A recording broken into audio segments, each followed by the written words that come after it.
Hi, we're back with Kevin Cullen from the Wisconsin Maritime Museum. Kevin, tell me a little bit about the museum.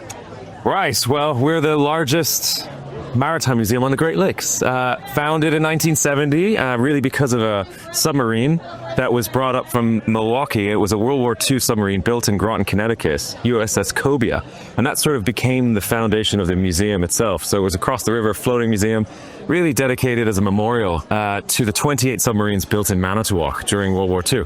So that's why it was brought there. That's what the beginning of the museum. It expanded in 1987. It actually built a purpose-built museum across the river where it currently is, and then it expanded again as a capital project to 60,000 square feet in 2002. So we have a triple expansion, fully functioning engine inside. They built the museum around it. We've 50, 60 boats in the small watercraft in the collection. Close to, I'd say, 100,000 objects, from photography to three-dimensional objects.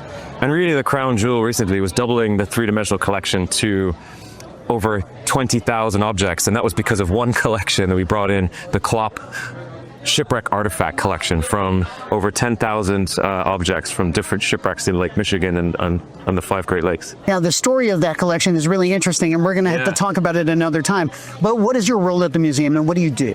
What do? I am the executive director. So I was the chief curator and deputy director, and so as things go, people come and go. But I've been there 3 years and loving it. I mean, it's a wonderful community on the shore of Lake Michigan, and it's just a town full of pride in its identity. And so to be at the helm with a dedicated, talented team, we're a mighty full dozen full-time staff, and then another 20 or so part-timers. So it's a well-oiled machine, but we could always use more help. Yeah. Now, actually, let me ask you this. Did you feel there was a tremendous change in your experience as you moved from curatorial to leadership? Yeah, I mean, yes and no. I mean, I've been in as deputy director, so second in command, even at my previous museum. So I've learned through observation and by direct, actually participation.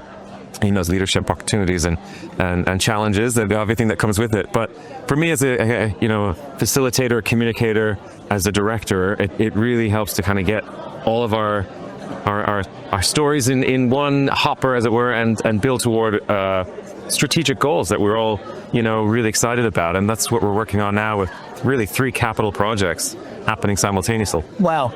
Okay, well, I just want to say the Wisconsin Maritime Museum is awesome. You've got to go. And Kevin, thank you so much for taking the time to chat with you. Nick. Come and see our artwork sometime. I will. I got to go. You got to come up and see. I'll come up there. Okay. Yeah, thanks so much.